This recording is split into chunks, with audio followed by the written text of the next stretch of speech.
dans dans le vif du sujet. Euh, pour vous présenter Piloc en quelques chiffres, alors Piloc est né d'un constat il y a 6 ans qu'on a pu faire avec Julien dans le cadre de l'accompagnement qu'on pouvait mener en conseil auprès de bailleurs.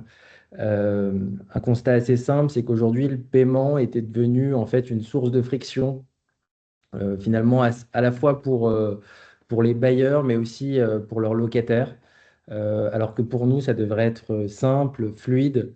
En effet, nous, notre enjeu avec Piloc, c'est d'aider les bailleurs à reprendre le contrôle du sujet des paiements avec une approche différente. Le fait aussi d'embarquer en fait le paiement directement dans le logiciel métier. D'où les logos que vous pouvez voir ici. On a établi un partenariat avec Sopra, mais il faut savoir qu'on en a établi avec d'autres éditeurs de solutions. Et sur Sopra, on a intégré sur les solutions ICOS, Ulysse et TGA. Historiquement, on avait créé des passerelles, des connecteurs, on va dire, hors partenariat. Et depuis, on a établi un partenariat stratégique avec eux. Donc, on reviendra sur ce point-là. Mais c'est un point très important dans notre proposition de valeur, puisqu'on pense que pour être adopté, le paiement doit être embarqué dans les solutions métiers. Et concrètement, c'est ça qui permet de simplifier l'adoption locataire mais aussi l'adoption des équipes. Donc, comme vous pouvez le voir, on accompagne aujourd'hui une cinquantaine de bailleurs sur le logement social. On est aussi présent sur d'autres verticales autour de l'accompagnement de services essentiels, notamment des régies d'eau, des services de crèche et autres. Sur le logement social, ce qui va vous intéresser, c'est qu'on accompagne déjà 9 bailleurs qui sont sur TGA, que vous pouvez voir apparaître ici, dont plusieurs qui sont sur Action Logement, Logicia, Auvergne Habitat, Logement Familial de l'Eure notamment. Bientôt la Nantaise d'Habitation, qui nous a donné son accord. La Séminoc, donc ce qui est intéressant aussi, c'est qu'on accompagne des bailleurs qui sont sur TGA, mais de toute taille, hein.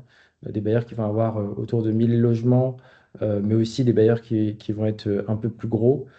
Et donc, on arrive à avoir une proposition de valeur qui s'adapte et qui est capable d'accompagner aussi des plus petits acteurs en termes de nombre de lots gérés. Vous pouvez le voir aussi, Lozère Habitation ou la Sodegis à La Réunion. Et Mancel d'Habitation, la CEMIS et Armorique Habitat. On a la chance du coup d'avoir Clément Kergoat qui nous fera un témoignage tout à l'heure. Donc aujourd'hui, ça représente à peu près 600 000 contrats qui sont équipés d'une solution de paiement Piloc. Et donc voilà, on est une vingtaine dans l'équipe Piloc aujourd'hui. Alors, pour vous redire en quelques mots, et puis on rentrera bien entendu plus dans le détail au cours de la présentation, pour vous dire en quelques mots quelle est la proposition de valeur Piloc. D'abord, pour les locataires, il faut savoir que, on vise à simplifier l'acte de paiement locataire. Et ce, via la modernisation en fait, des solutions de paiement qui sont proposées. Euh, le fait de donner aussi plus de flexibilité. Vous allez voir, on se concentre bien entendu davantage sur le périmètre hors prélèvement, où on intervient lors des rejets de prélèvement. Mais sur tout le hors prélèvement, on va venir proposer, on va dire, différentes technologies de paiement comme l'IBAN virtuel, le virement initié et deux technologies relatives à la carte bancaire qu'on a ajoutées récemment, qu'on vous présentera. Les wallets qui permettent de payer avec une carte enregistrée sur son téléphone, Apple Pay, Google Pay, PayPal, etc. Et le Tap to Pay qui permet de payer avec une carte contre un téléphone, donc qui transforme le téléphone du gestionnaire en terminal de paiement. Il y a un point commun quand même à toutes ces solutions, y compris le volet relance, push SMS, campagne, euh, c'est qu'on va en fait, pour chacune de ces solutions, utiliser une clé de paiement unique. Concrètement, c'est la référence du contrat, plus exactement du compte locataire sur TGA. Cette référence commune va nous permettre de remonter automatiquement en fait tous les paiements sans qu'il y ait d'intervention manuelle nécessaire de votre côté. Donc ça, c'est un point important parce que vous le verrez, c'est quand même un des gros irritants aujourd'hui. Et nous, notre but, c'est une intégration qui se fait sans effort dans vos outils métiers. Donc bien entendu, il y a TJA, mais il peut y avoir aussi un logiciel de trésorerie, euh, des remontées de notifications et d'autres outils type entrée des lieux, contentieux, etc. Euh, de la même manière, en termes d'intégration, on va énormément dans notre approche faciliter l'exposition, communication locataire. Donc là, ça va être l'intégration notamment dans l'extranet, sur l'avis d'échéance, sur des formats papier, PDF.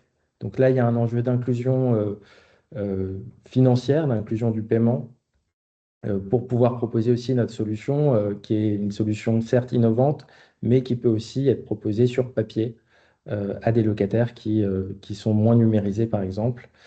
Et puis, on reviendra sur le volet plus module de relance, comment on peut intervenir plus au service des équipes contentieux ou pré-contentieux pour éviter, on va dire, du temps de travail de leur côté.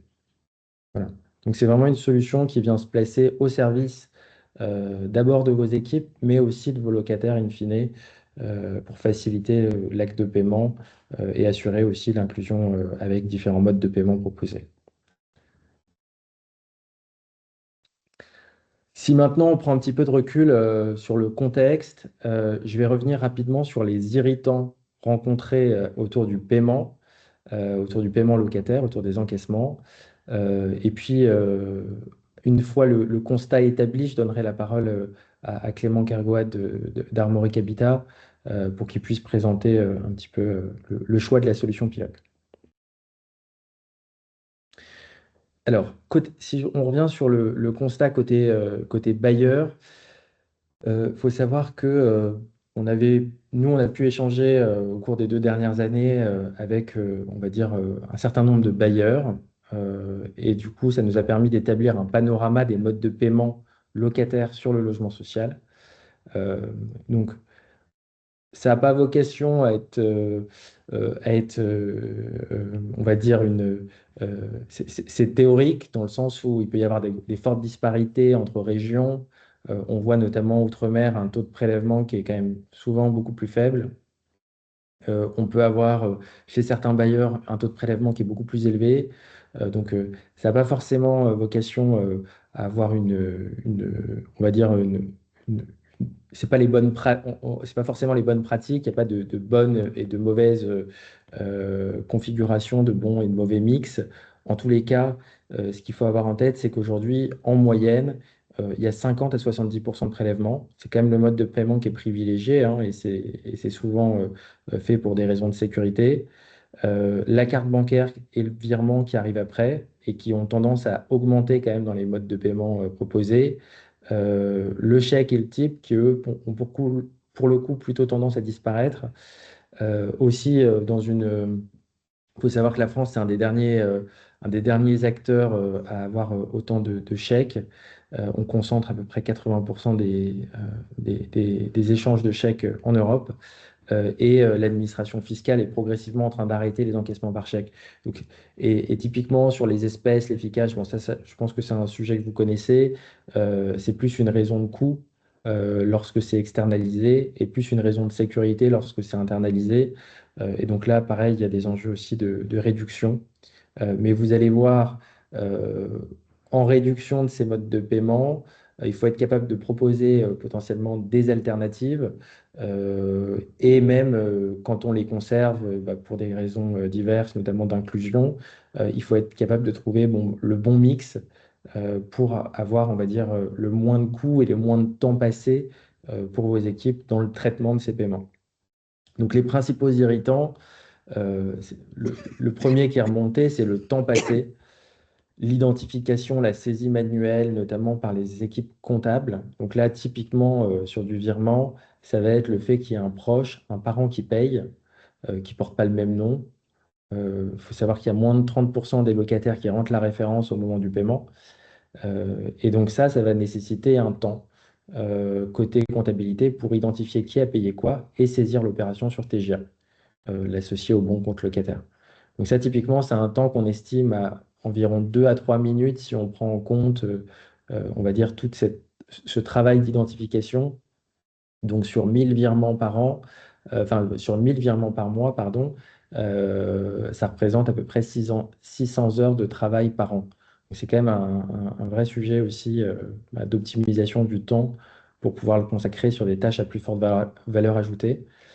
Euh, D'un point de vue sécurité, euh, je pense que vous connaissez le contexte de fraude actuel, donc j'insiste pas forcément là-dessus, mais il faut savoir que le RIB du bailleur, plus il est diffusé largement, plus vous prenez le risque d'avoir des tentatives d'abonnement dessus, donc des mises en place de contrats Internet ou autres. Donc ça, c'est un vrai risque et c'est aujourd'hui une des raisons pour lesquelles le virement n'est plus proposé à certains locataires. Il y a aussi cette notion de coût dans le mix des modes de paiement. C'est un véritable enjeu financier derrière, puisque certains modes de paiement vont être plus coûteux. Donc plus coûteux en termes de frais de transaction, c'est la CB, c'est les espèces quand ils prennent la forme d'un efficace ou d'un IRIO par exemple, c'est 4 à 8 euros par exemple par opération.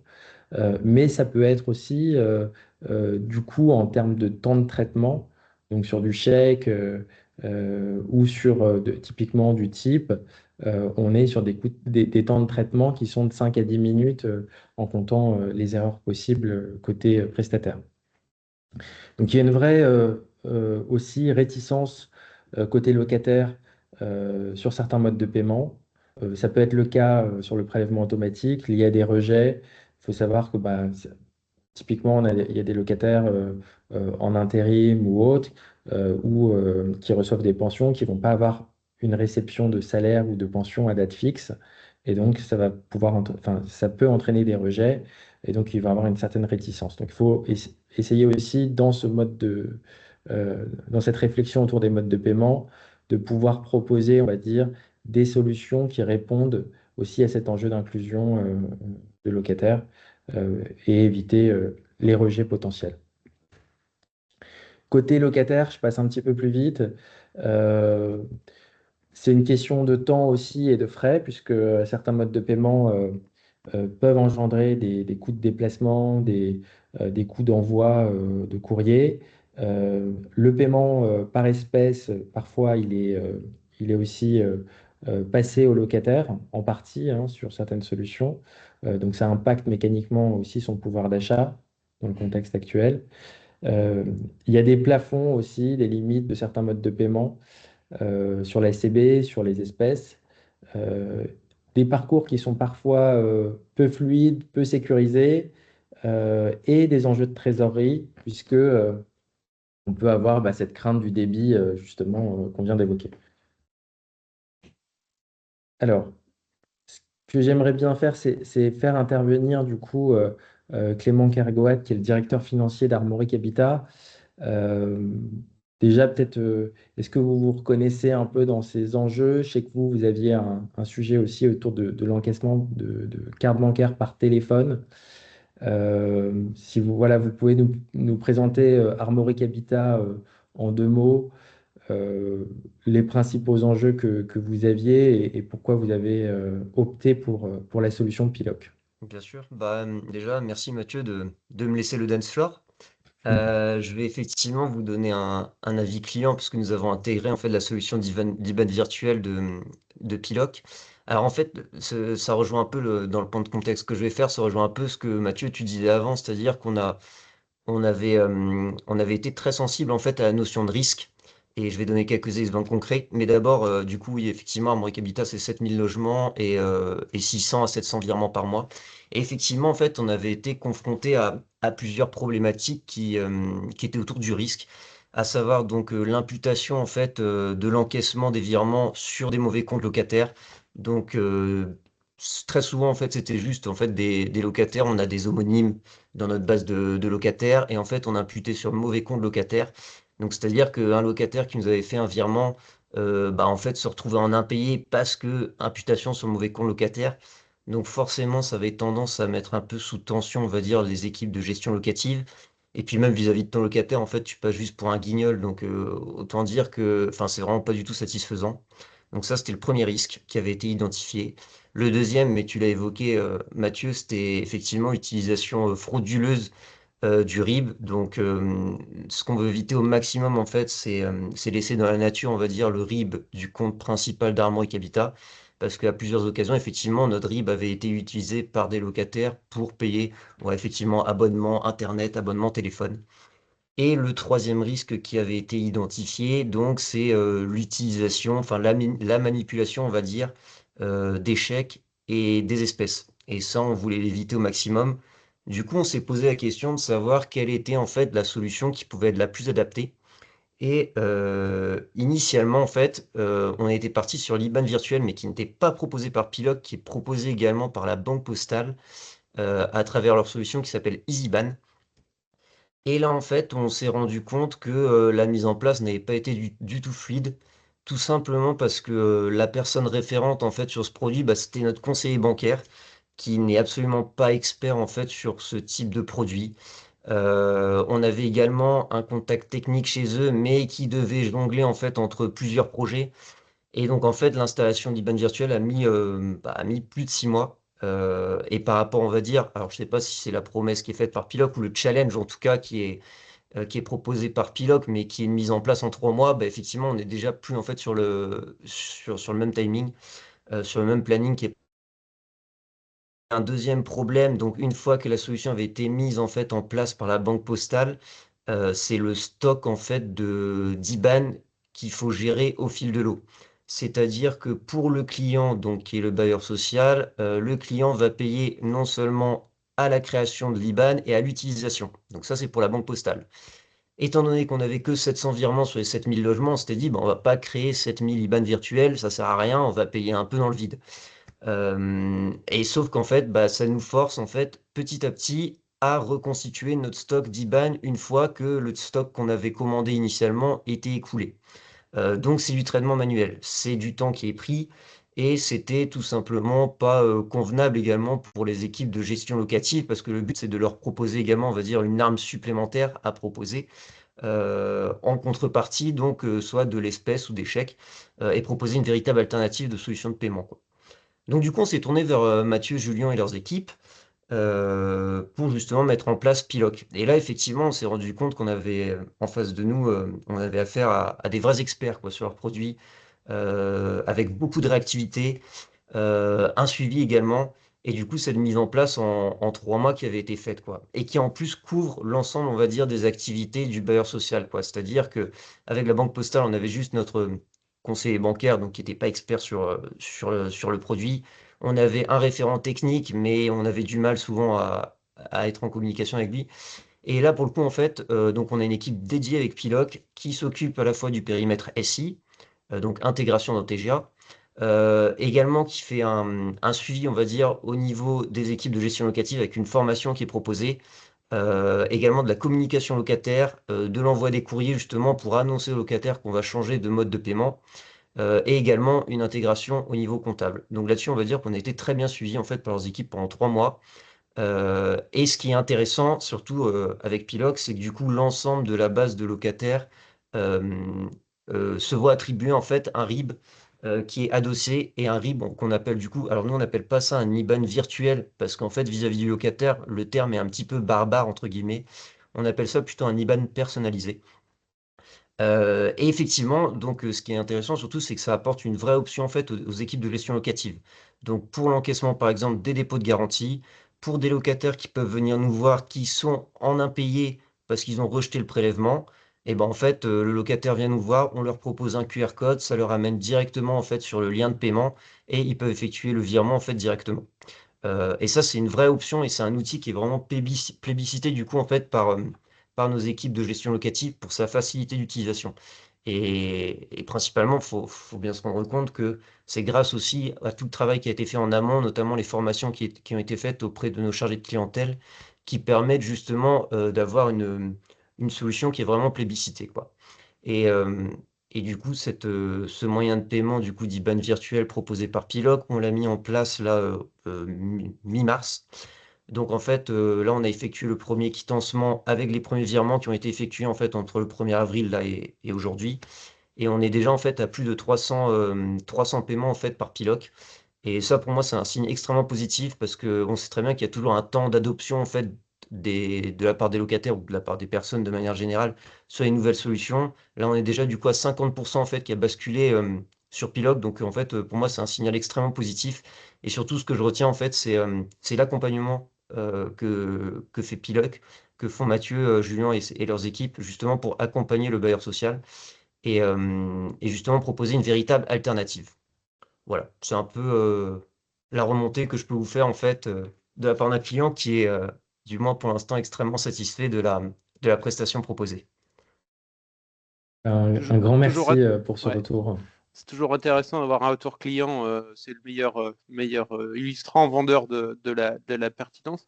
Juste, Clément, c'est pour faire le lien avec ce qu'on a fait au titre de Hall. Je pense que Mathieu, vous y reviendrez après sur le positionnement fonctionnel, la notion de d'IBAN personnalisé, mais Exactement. on avait travaillé dans le cadre de Hall sur la mise en place de l'IBAN virtuel. Donc, j'imagine que vous aviez été informé de ça. C'est pour ça que c'est intéressant de voir le timing dans lequel vous aviez déployé ça. Donc, le modèle tel qu'on l'a fait développer sur TGA, à savoir demander une liste d'IBAN à sa banque, de les paramétrer, de gérer le stock, c'était le terme utilisé. Ouais. C'est quelque chose qui était trop lourd à gérer côté Armoric Habitat, c'est ça? Ouais, c'est ça en fait. Alors le but surtout, c'est d'essayer de gagner du temps, de la fluidité, essayer d'industrialiser au maximum. Et effectivement, par rapport à ce que propose la banque postale à ce niveau-là, ça nous demandait en fait de trop de manip manuelle, Hmm. très clairement quoi. Et du coup, en fait, on s'y retrouvait pas quoi. Et le fait là que Piloc en fait propose d'embarquer l'intégralité en fait du parc de locataires. Et ben justement, pour nous, c'est un plus parce que ça nous permet d'éviter justement de gérer la création de nouveaux IBAN en fait au fur et à mesure, quoi. Ouais, c'est ça, c'est bien la difficulté qu'on avait, c'était d'associer locataire par locataire, s'il y avait ce mode de paiement virement, une référence d'IBAN virtuelle particulière, et ça se faisait entre la banque et TGA, en fait, hein, dans le Exactement. modèle, dans l'atelier qu'on avait fait et le développement hall qu'on avait fait autour de TGA. Ouais, Donc là, c'est on ça. s'affranchit complètement de ça, en fait. On n'a plus à gérer ça côté pilote. Enfin, j'imagine que c'est quelque chose qui va être présenté, c'est juste pour anticiper les choses. Oui, tout à fait. Mais néanmoins, je me permets de préciser qu'on s'appuie quand même sur le traitement qui a été mis en place via le groupement Hall. Donc ça repose sur les travaux que vous avez menés, mais on est venu apporter une couche d'automatisation supplémentaire pour qu'effectivement la gestion du stock soit complètement déportée chez nous, que l'association se fasse chez nous, et pour faciliter un certain nombre de choses. Et en fait, ce qui a été fait avec le traitement EasyBan initialement va être amené à évoluer pour venir gommer les imperfections que vous avez citées, Clément, progressivement avec TGA. Et point important quand même sur cette notion de stock, euh, c'est que la génération des IBAN virtuels automatisés sur tous vos locataires, elle n'a pas de coût chez Piloc, donc à la différence des solutions qui sont proposées aujourd'hui par les banques. Donc ça, c'est en fait, vous verrez, notre modèle économique repose sur l'usage des IBAN virtuels. Et donc, si vous ne les utilisez pas, le fait que les locataires qui, par exemple, sont en prélèvement aient des IBAN virtuels, ça n'a pas de coût pour vous. En revanche, le jour où il y a un rejet de prélèvement, ça donne une solution alternative à proposer à ce locataire pour prendre en charge ce retard ou cet impayé. Et c'est d'ailleurs pour ça, Mathieu, tu vois qu'Armoric Habitat, on n'avait pas voulu embarquer en fait l'ensemble de notre parc sur l'IBAN virtuel avec la banque postale parce que justement, il y avait ce paiement à l'IBAN virtuel qui était créé. Et du coup, on s'était dit, bah forcément, ça sert à rien, étant donné qu'on a 85% de nos locataires qui sont prélevés, bah il n'y a pas d'utilité en soi de créer pour l'ensemble du parc un IBAN virtuel. Et le problème, du coup, c'est que par ailleurs, en fait, ça n'offre pas, on va dire, une arme supplémentaire du coup pour nos équipes de gestion locative vis-à-vis de locataires qui peuvent être en impayé ou qui veulent trouver une solution alternative justement de paiement, quoi. Voilà. Ou alors le faire manuellement et lui proposer un virement en envoyant un IBAN virtuel en le piochant dans le stock avec toutes les C'est manips ça, et interventions manuelles à faire pour ce genre de choses. Là, on est exact, sur du, exactement. du proactif, c'est-à-dire que c'est d'emblée via QR code. Enfin, je pense que ça va être présenté, hein, j'anticipe encore une fois, mais on a tout de suite, pour tous les locataires qui souhaiteraient payer par virement, la possibilité de le faire sans avoir à rentrer dans un stock d'IBAN commandé à la banque. Hein, c'est bien ça. Exactement. Ok. Ça a déjà commencé.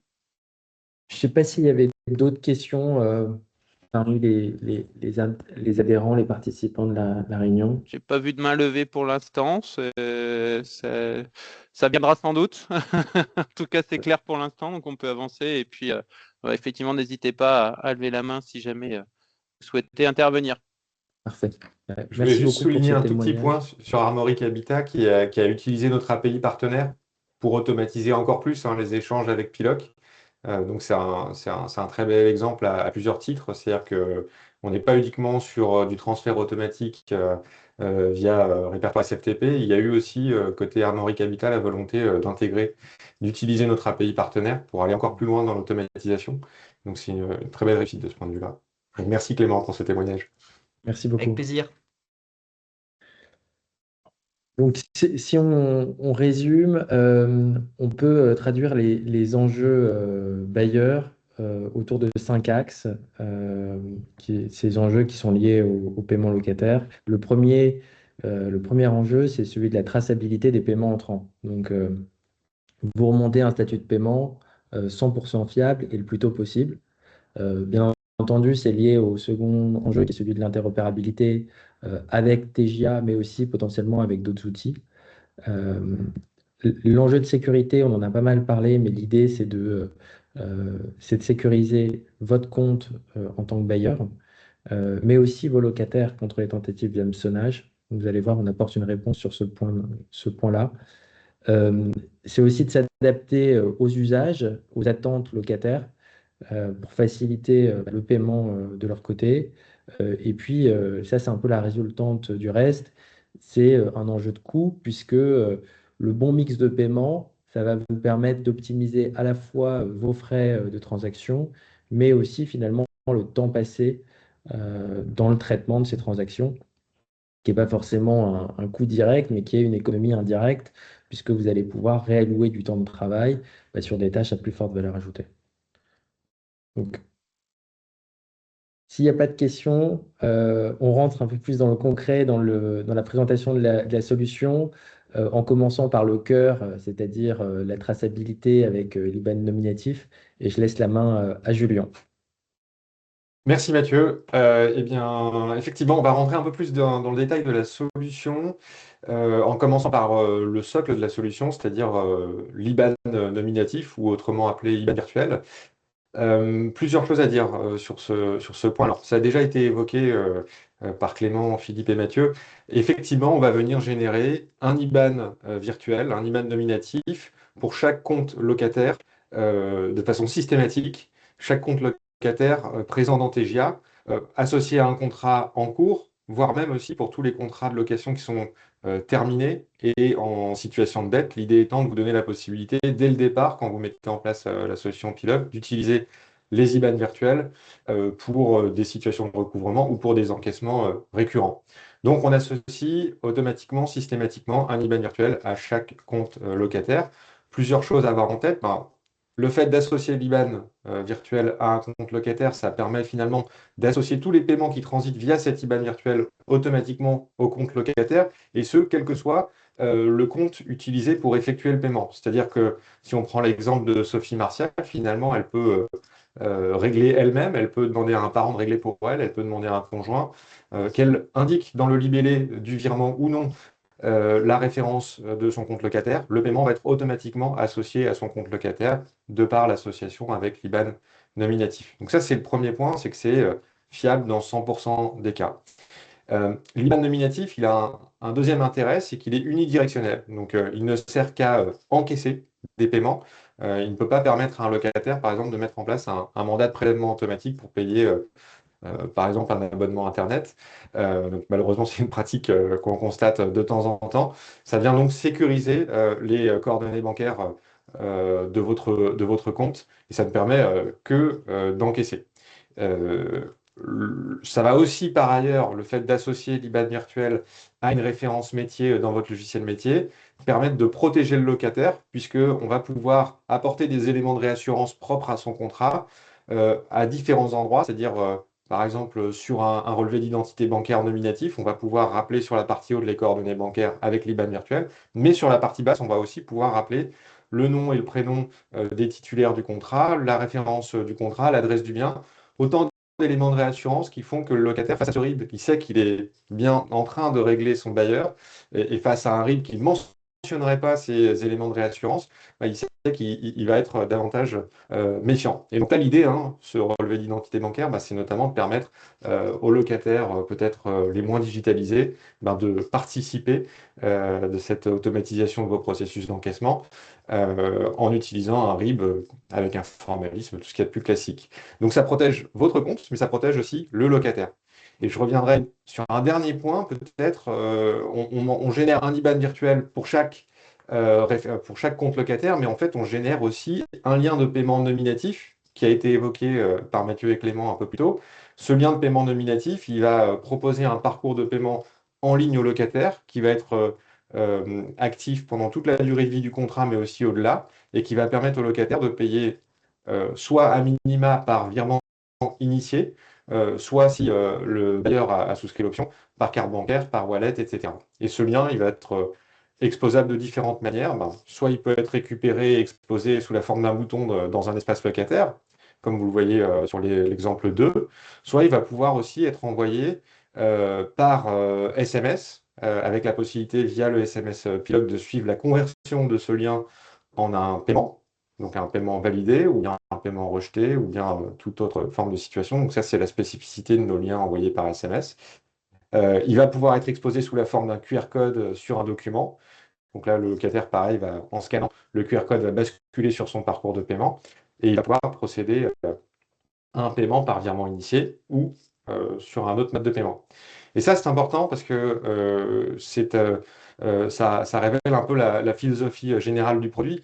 L'idée, c'est de vous aider sur les cas d'usage principaux qui concernent l'encaissement des loyers, l'encaissement récurrent des loyers. Donc, j'affiche l'IBAN virtuel sur un avis d'échéance et j'encaisse chaque mois les loyers. Mais c'est aussi vous donner des outils pour tous les cas d'usage adjacents qui impliquent une étape de paiement de la part du locataire. Je pense à l'encaissement du dépôt de garantie, je pense par exemple aux relances simples ou aux relances groupées quand il y a par exemple des rejets de prélèvement. Je pense à des paiements ponctuels en ligne. Voilà, l'idée c'est de vous offrir tout un panel d'outils qui s'adaptent à chacun de ces cas d'usage.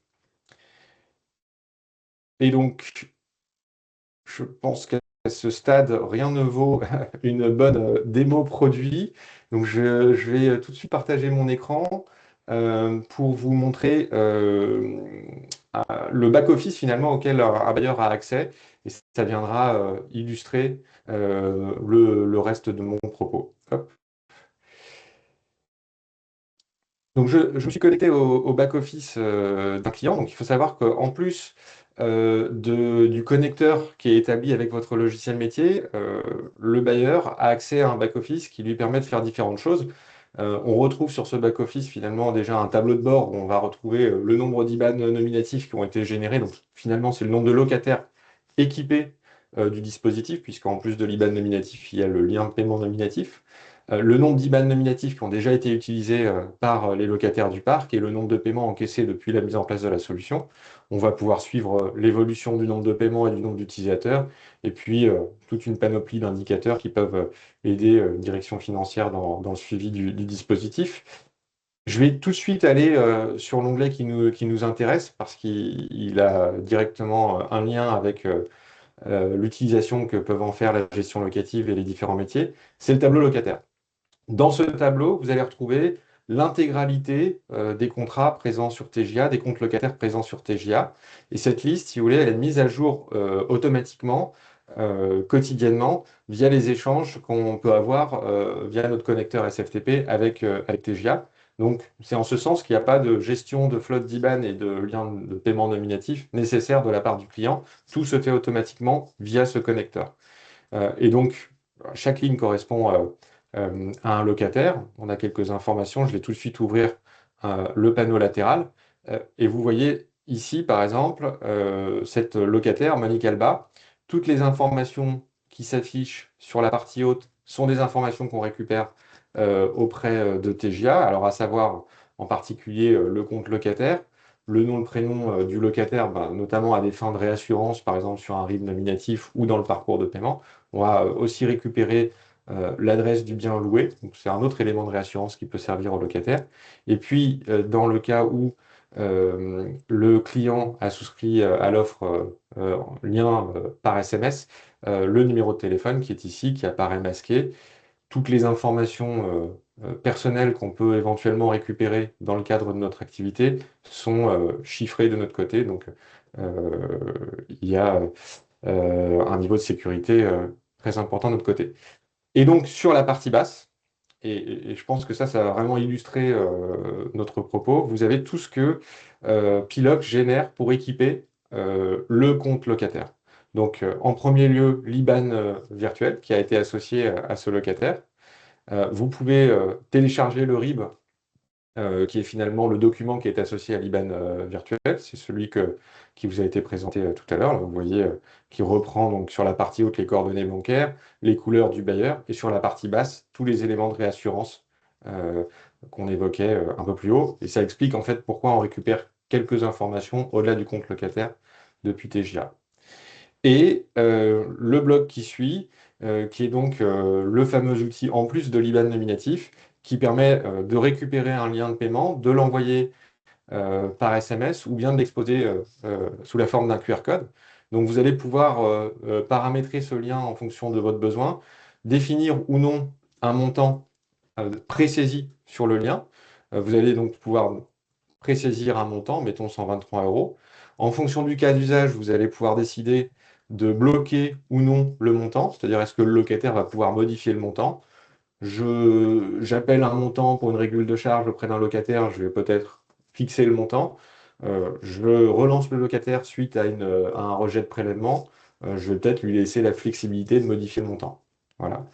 Donc c'est ça l'idée. Donc vous pouvez copier le lien pour l'exposer dans un mail par exemple. Vous pouvez l'afficher sous la forme d'un QR code. Donc là vous voyez le QR code qui renvoie vers le parcours nominatif de Monique Alba. On rappelle sur l'interface l'intitulé, alors pardon, le compte locataire de Monique Alba. Et cette interface, vous pouvez finalement la sortir quand vous êtes face au locataire. Et enfin, vous pouvez aussi envoyer le lien par SMS. Donc, il faut invoquer un motif, mettons une dette.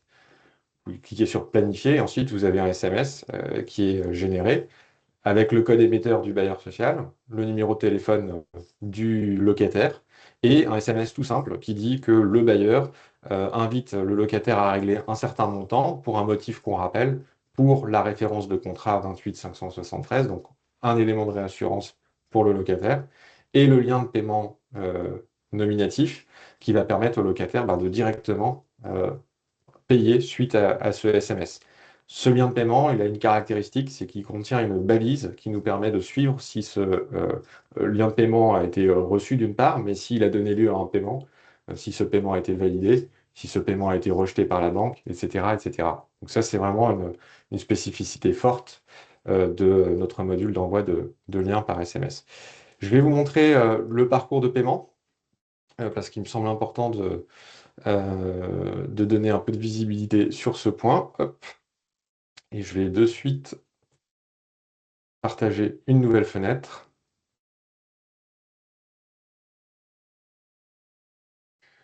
Voilà. Est-ce que vous voyez la nouvelle fenêtre? Ouais, c'est bon. Et donc, voilà ce que le locataire voit lorsqu'il scanne un QR code, lorsqu'il clique sur le lien de paiement dans un SMS ou bien dans un mail. C'est d'abord une page d'identification. Pour rappel, le lien de paiement est nominatif, donc les caractères qu'on va demander sur cette page d'identification sont liés au lien de paiement nominatif. L'idée ici, c'est de venir sécuriser le parcours, un petit peu à la manière d'un Doctolib qui vous demande par exemple une information de type date de naissance avant d'accéder à des informations de santé. Là, c'est la même chose, on va demander au locataire de renseigner les 3 premières lettres de son nom. Donc là, par exemple, Monique Alba, et les 3 derniers numéros de son code postal. Ici, Monique Alba habite à Longnes, donc le code postal se termine par 219. Une fois que j'ai cliqué ce code d'identification, j'arrive directement sur la page de paiement. Et c'est le principal élément que je voulais vous montrer ici, c'est qu'on va, autant on a authentifié le locataire dans un premier temps, autant on va permettre aussi au locataire d'authentifier son bailleur pour le rassurer par rapport au paiement qu'il est en train de faire. C'est un enjeu qui est extrêmement important parce que aujourd'hui, la fraude dans le paiement, elle se concentre principalement sur la fraude par manipulation. Et donc, lutter contre la fraude par manipulation, ça consiste à contextualiser les parcours de paiement à distance qu'on propose aux locataires. Et pour ce faire, il faut être connecté à l'environnement métier du client. Donc, on va retrouver sur cette interface le numéro de compte locataire qui est sur la partie haute. Si le locataire veut avoir plus d'informations par rapport à son contrat, il lui suffit de cliquer sur Mon contrat et il va retrouver, par exemple, la date de début de contrat, qui est une information que lui a bien en tête, l'adresse du lot, le nom et le prénom des titulaires, donc autant d'éléments finalement qui sont propres à son contrat. Il va pouvoir, s'il le souhaite, récupérer son IBAN nominatif, qui est aussi disponible directement dans son parcours, sous la forme d'un RIB ou directement en copiant l'IBAN dans le presse-papier. Et il va pouvoir procéder à un règlement, soit par virement initié. Donc le virement initié, le principe est assez simple. C'est un virement qui est pré-paramétré, où on a déjà défini le montant, on a déjà défini l'IBAN de destination, qui va être donc l'IBAN nominatif de Monique Alba, et virement initié pré-paramétré que le locataire va venir valider par authentification forte sur son application bancaire, qui va s'ouvrir automatiquement une fois qu'on choisit sa banque parmi la liste des banques de la zone CEPA, donc toutes les banques de l'Union européenne. Et la carte bancaire que vous connaissez, qui est un peu plus classique. Donc vous allez, en plus de la carte bancaire classique chez nous, avoir la possibilité de payer via un wallet, Apple Pay, Google Pay, donc ce qui facilite ou améliore encore le taux de conversion. Et j'évoquais tout à l'heure la possibilité de modifier le montant dans certains cas d'usage. euh, Quand c'est pertinent, voilà, le locataire va pouvoir très facilement définir un montant différent s'il n'a pas la capacité de payer la totalité de la somme. Il peut aussi librement modifier le montant s'il le souhaite. L'idée, c'est de permettre au bailleur de récupérer une partie du montant, dans l'hypothèse où le locataire ne serait pas totalement solvable, pour que la séquence de paiement ne s'interrompe pas et que derrière, finalement, il y ait une continuité dans le paiement pour éviter que ça bascule directement dans une situation contentieuse plus poussée. Voilà pour le parcours de paiement. Je suis passé relativement vite, mais l'idée, c'est vraiment de vous montrer que l'interopérabilité avec TGA, elle ne sert pas qu'à remonter les paiements et à les imputer, elle sert aussi à contextualiser les moyens de paiement pour protéger le locataire. Et c'est un enjeu qui est aujourd'hui majeur. Alors, je vais revenir maintenant sur la démo de Piloc. Peut-être juste par rapport à enfin, la transition, question là sur l'interopérabilité avec TGA, on fait le lien avec le contrat, mais il y a parfois deux co-titulaires qui n'ont pas le même nom, qui ne sont pas forcément mariés ou de lien. Oui. Est-ce que chaque individu a son propre IBAN personnalisé ou est-ce que c'est l'IBAN personnalisé lié au contrat et que donc les deux co-titulaires ont le même IBAN personnalisé? Alors, c'est une excellente question. Nous, la majorité des clients, et finalement c'est devenu la pratique, parce que c'est plus simple, préfèrent avoir un IBAN par contrat qui s'applique à tous les titulaires du contrat, dans un souci de simplicité, Mm. de communication, de prise en main. Donc par rapport au code d'identification qui permet d'accéder au parcours de paiement en ligne, vous avez pu voir, les différentes combinaisons correspondant aux différents titulaires du contrat fonctionnent. D'accord. Mhm. Voilà. Et c'est une identification et pas une authentification. Donc, on vérifie juste l'adéquation entre le lien nominatif, l'URL, et les informations qui sont renseignées dans le code d'identification. Donc, il y a différentes combinaisons qui fonctionnent.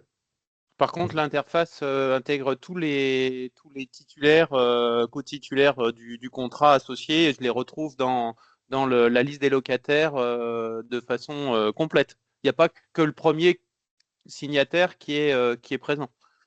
Nous, de préférence, on affiche l'intégralité des signataires, parce OK. que ça permet d'avoir plus d'éléments de réassurance. Après, si le client souhaite nous envoyer que le titulaire principal, le signataire principal, c'est tout à fait possible. Sachant que derrière, l'imputation, de toute façon, elle se fait au niveau, Au niveau du compte. Ouais. voilà, au niveau du Mm. compte. Ok. Exactement. Je reviendrai après, j'ai une deuxième question, mais peut-être pour anticiper. Je peux payer tel montant, je choisis mon montant. Par contre, est-ce que je peux aussi identifier à quelle échéance je fais ce paiement? C'est-à-dire la dette antérieure, le dernier quittancement, parce qu'on a ces problématiques-là à gérer aussi. Oui, alors là, je vais vous répondre assez directement. Nous, on a fait le choix de se concentrer sur l'identification du compte locataire et de savoir à quel contrat finalement il faut imputer le paiement. Oui, Derrière, la question de savoir à quelle échéance le paiement doit être imputé, on sait qu'il y a sur les différents logiciels métiers des possibilités de mise en place de règles qui permettent d'automatiser l'imputation d'un paiement à une échéance.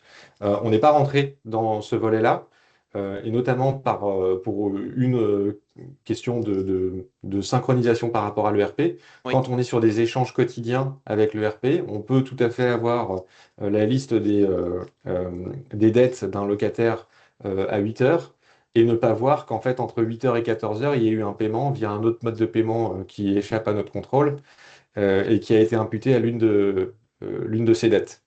Donc, autrement dit, on ne peut pas, de notre côté, faire l'arbitrage d'associer un paiement à une dette, sachant qu'on n'a pas une vision exhaustive de tous les paiements.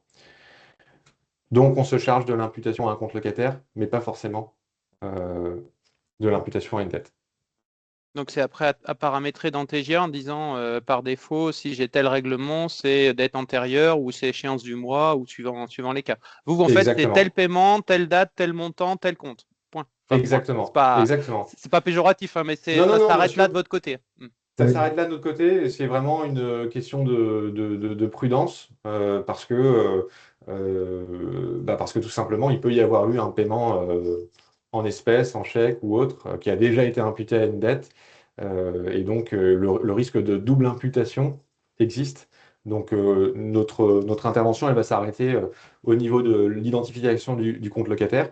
Et c'est là, en fait, que l'essentiel de la recherche se porte et que l'essentiel du temps perdu ou du risque d'erreur peut se concentrer. Donc, on s'est concentré sur ce point.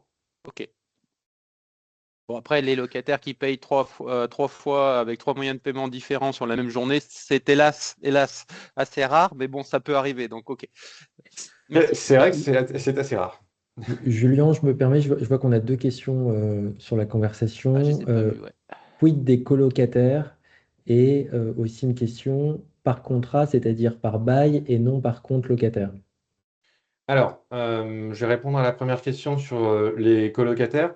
Euh, c'est pas, entre guillemets, parce que l'imputation se fait au niveau de l'entité du contrat, entre guillemets, qu'on n'a pas la possibilité dans les informations bancaires de savoir qui est le détenteur du compte qui a effectué le paiement et donc de dire à quel colocataire correspond le paiement.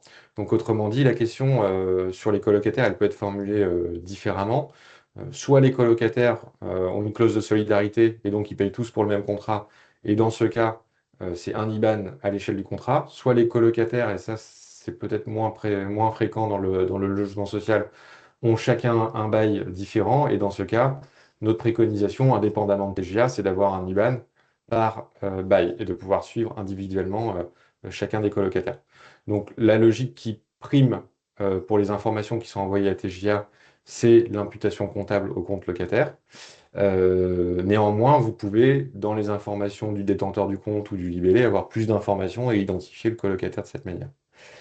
Euh, et ensuite, pour répondre à l'autre question, alors oui, je suis navré, il y a des moments effectivement où je vais faire des abus de langage ou bien utiliser une terminologie qui ne va pas être propre à TGA parce que on a sur Ulysse l'intitulé de compte, sur ICOS le compte à faire.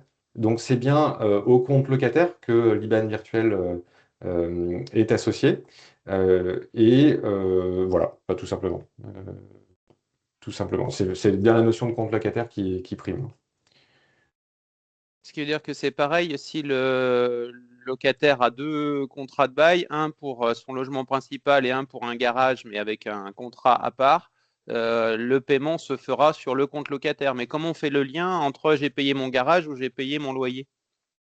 en Bah logement. ça, cette partie-là, du coup, elle est au moment de la validation du bordereau. C'est la partie qu'on peut pas automatiser, quoi. Hmm. Donc, soit il y a enfin, deux comptes locataires différents parce qu'il y a deux soldes différents qui doivent être suivis séparément.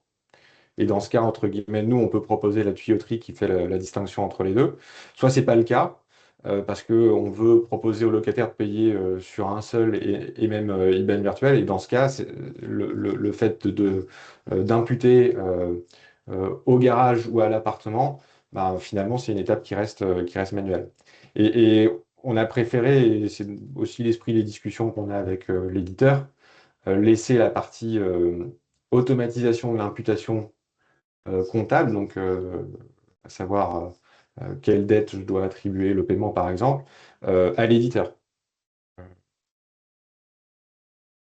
Alors, je vois qu'on a une nouvelle question. Je peux la prendre rapidement. Donc, je vois des dates de sortie dans le listing. L'outil génère des clés sur les sortants à venir ou récents.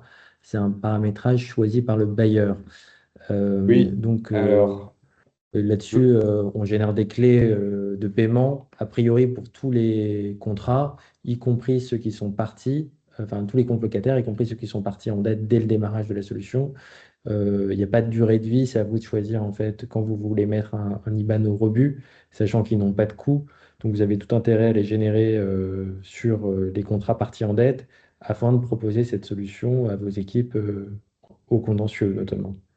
et j'apporte une précision, les contrats sortis en dette, voire même les contrats sortis depuis une certaine période, puisque on sait que certains contrats terminés qui ne sont pas en situation de dette, au moment des régules de charges, peuvent basculer en dette. Donc en fait là-dessus, c'est un paramétrage qui se fait au lancement du projet avec vous, savoir quel est le périmètre que vous voulez couvrir avec les IBAN virtuels. Ça n'engendre pas de surcoût de notre côté.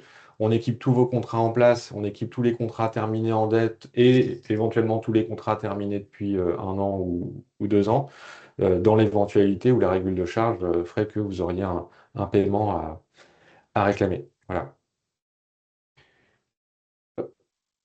Et donc, alors si ça vous va, je vais rebasculer sur Piloc.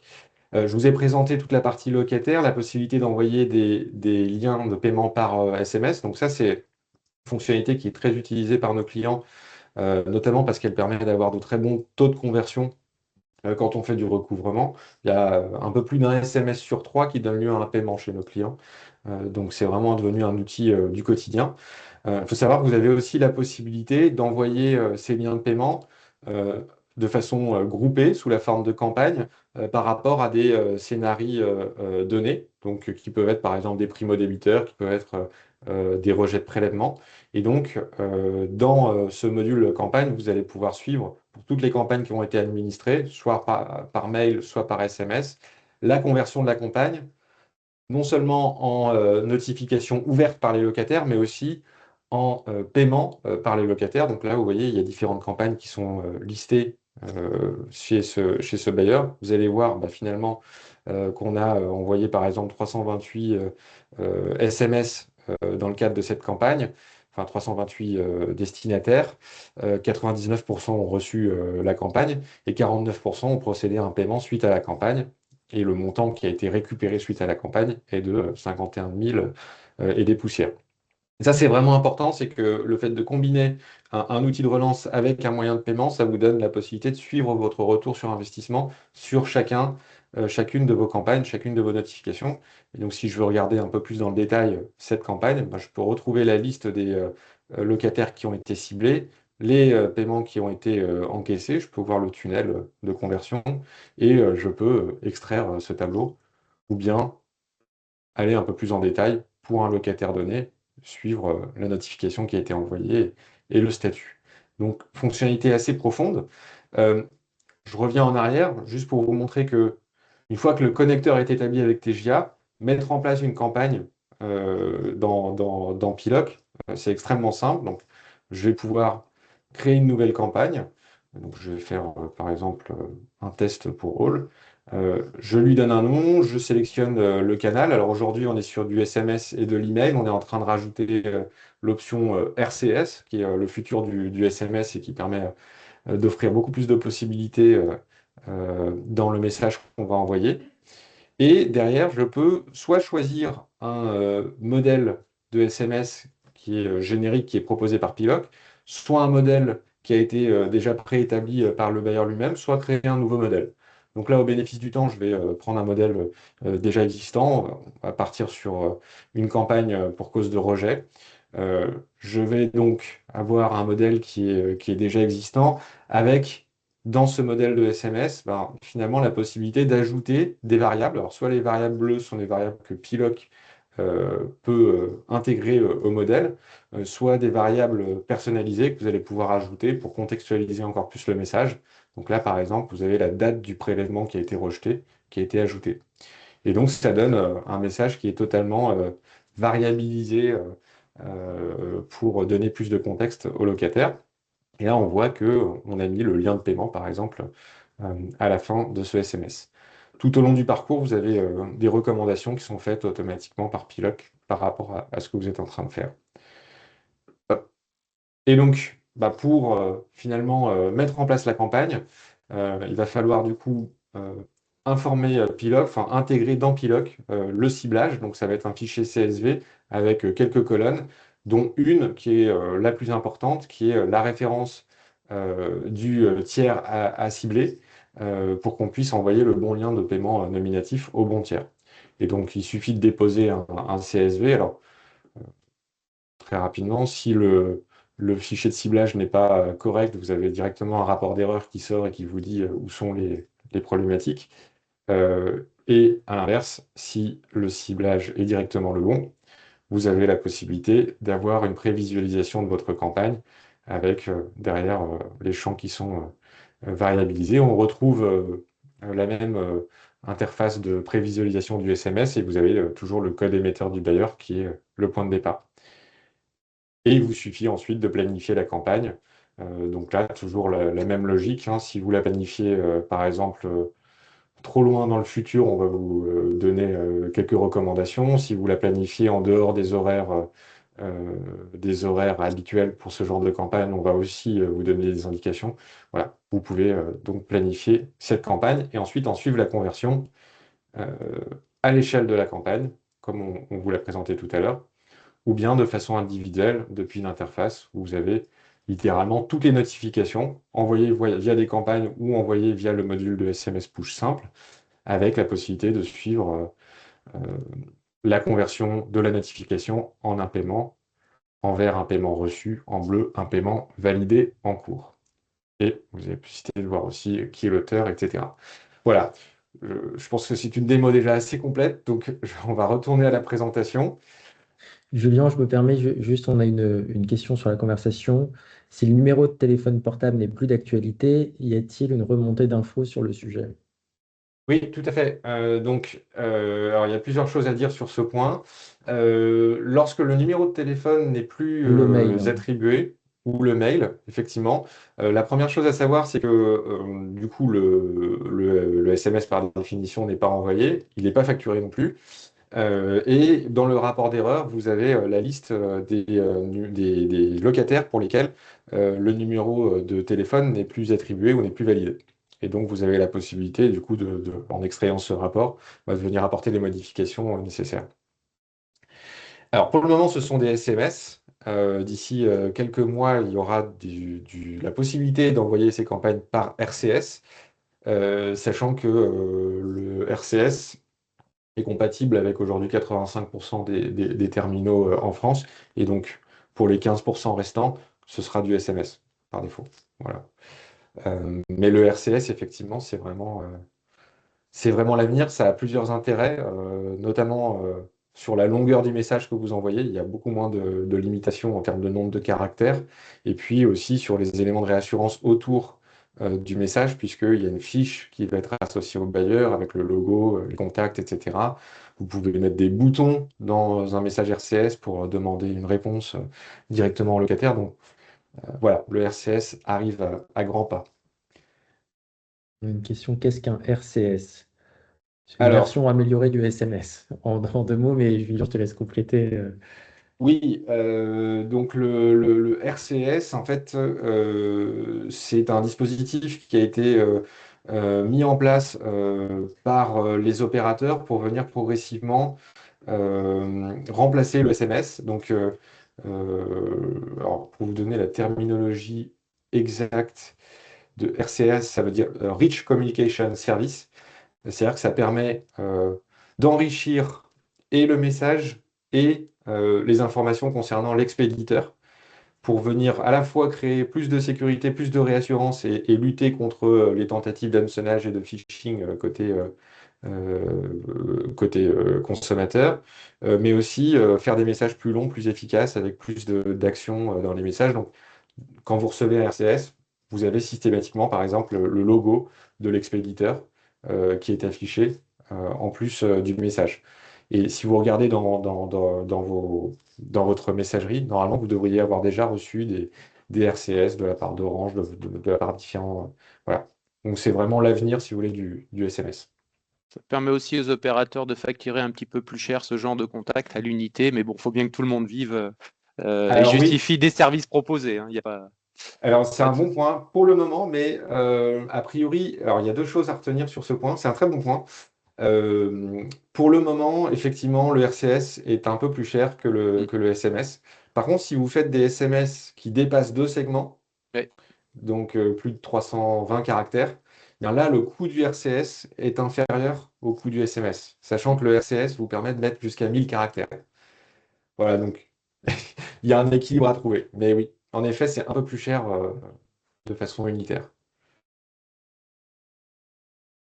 Eh bien, je pense qu'on peut rebasculer sur la présentation. Je ne sais pas si elle est encore visible à l'écran. Non, je crois pas. Non, elle n'est plus pour l'instant. Mm. Très bien. Hop,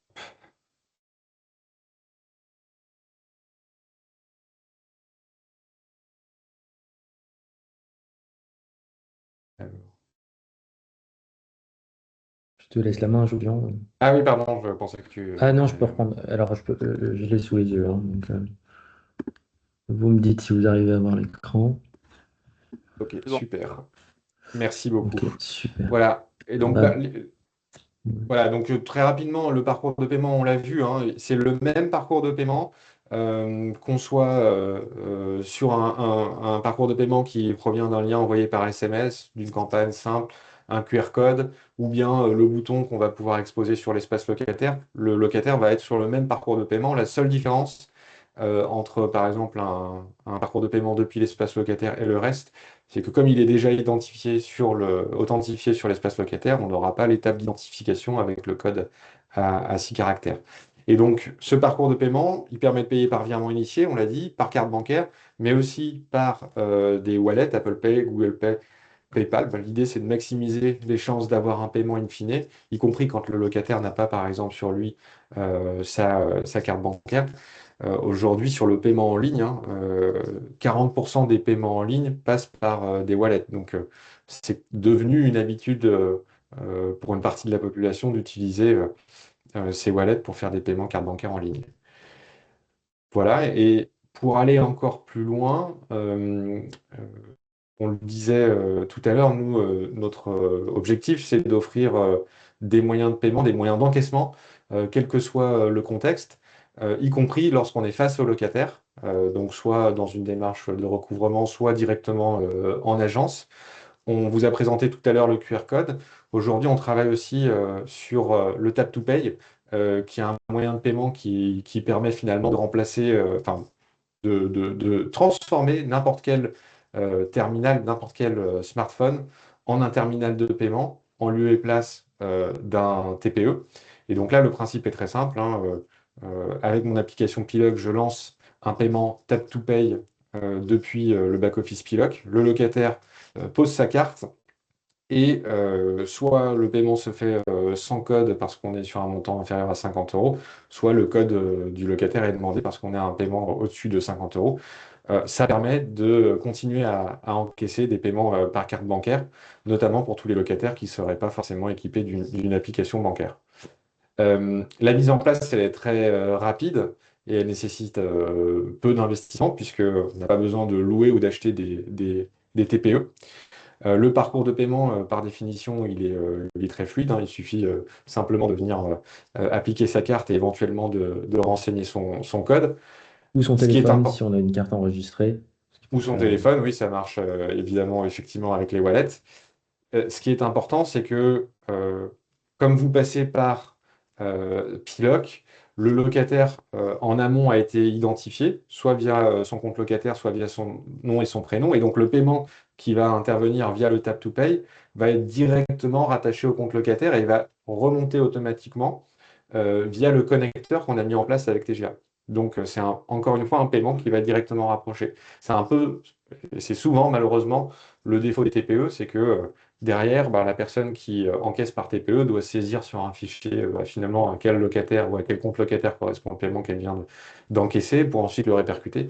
Là, il n'y a pas besoin de tout ça. Il suffit de trouver le locataire en amont du Tap to Pay, le faire payer et le paiement ira au bon endroit.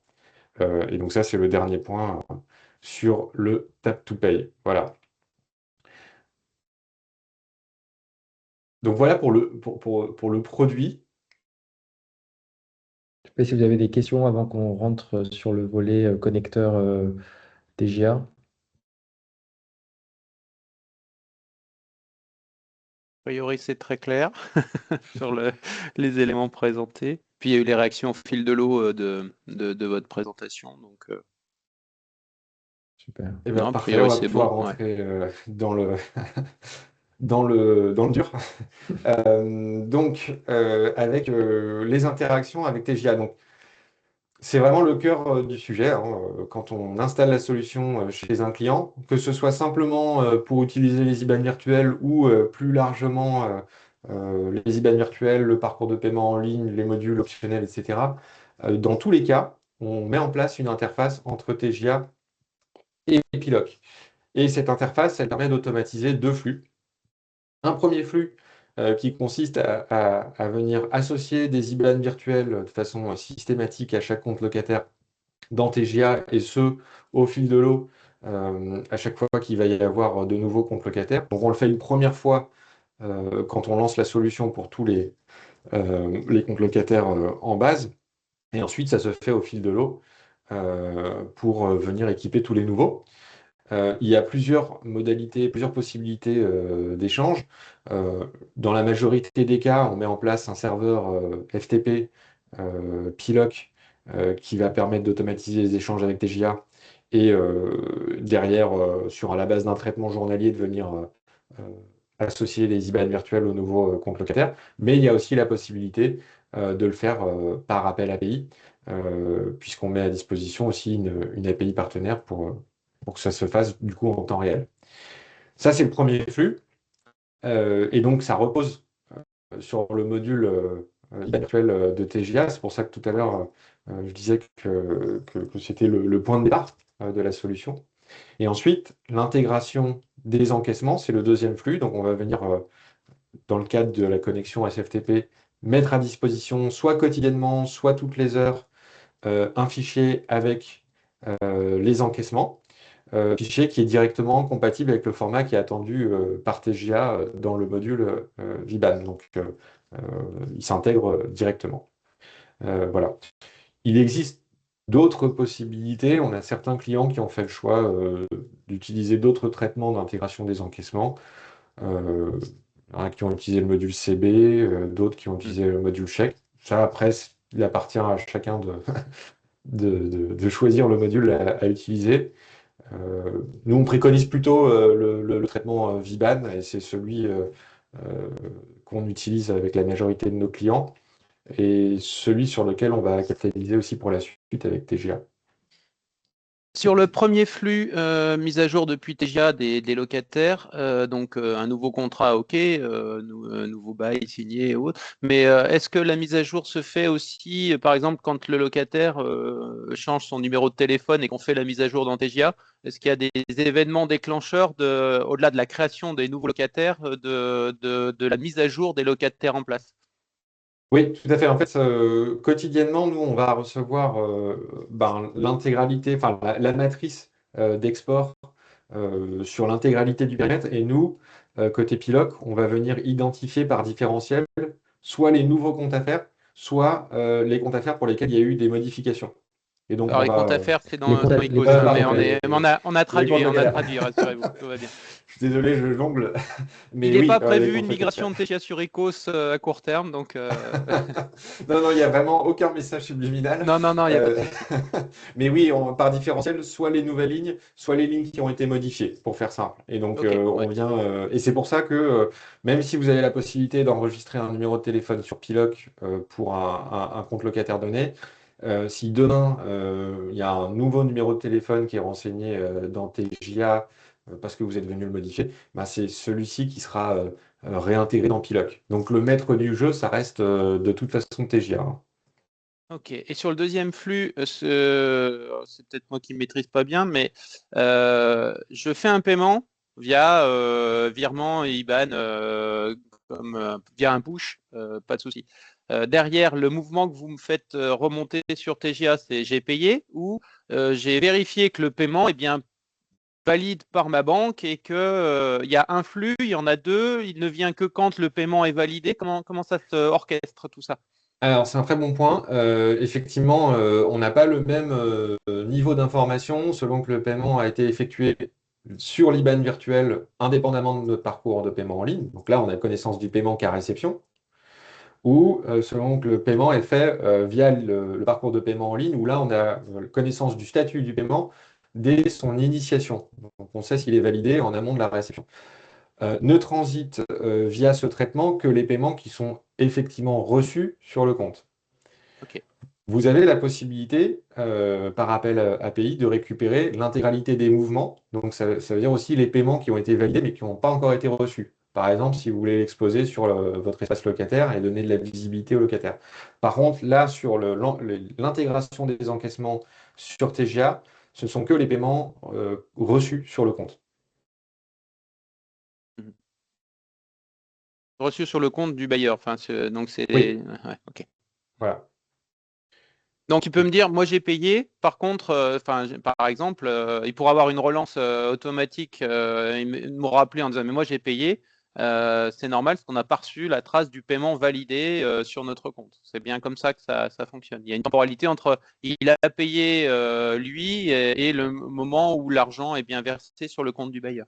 Exactement. Et je vais même aller plus loin. C'est-à-dire qu'en fait, aujourd'hui, et c'est le cas sur l'intégralité des logiciels, à chaque fois qu'on veut intégrer un paiement sur un logiciel métier, quel qu'il soit, il y a une étape humaine, entre guillemets, qui consiste à valider un Oui. bordereau Mm.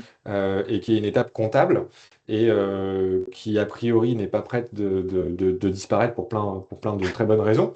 Oui. Et donc, il y aura toujours un décalage entre la vision, bah, effectivement, vous avez procédé à un paiement qui est validé et on l'a pris en compte, et la vision qui consiste à dire, bah, ça a impacté votre compte locataire. Et du reste, c'est pas une pratique qui est propre au logement social. Si par exemple, par curiosité, vous allez voir sur les FAQ de Total Energy, vous verrez qu'ils sont dans la même situation. Si vous faites un paiement carte bancaire sur votre espace client, ils vous disent que le solde, votre solde sera impacté sous un délai de 72 heures par le paiement que vous venez de faire. Et donc, en fait, c'est un principe qui est assez courant. Par contre, si je vais dans Piloc, je vois que quand même j'ai eu un paiement. Il est encore pas validé, mais je vois la trace du paiement, ce qui me met en phase avec le locataire. C'est l'avantage d'avoir Exactement. cette traçabilité intermédiaire dans Piloc. Exactement. Donc, sur Pilote, vous avez la visibilité sur tous les statuts du paiement. Quand ils sont effectués via le parcours de paiement en ligne, vous avez la possibilité de voir si le paiement est en cours, s'il a été validé par la banque. Et donc, quand il est validé par la banque, il devient à ce stade irrévocable. Ou alors, à l'inverse, vous pouvez voir si le paiement a été rejeté et pour quel motif il a été rejeté. Et donc ça, c'est en amont de la réception du paiement sur le compte. Donc effectivement, vous pouvez être, bah, par exemple, vous envoyez un lien de paiement par SMS au locataire, le locataire paye et vous êtes toujours au téléphone avec lui, et ben, vous pouvez voir le statut évoluer et savoir si ça a effectivement donné lieu à un paiement validé. Ok.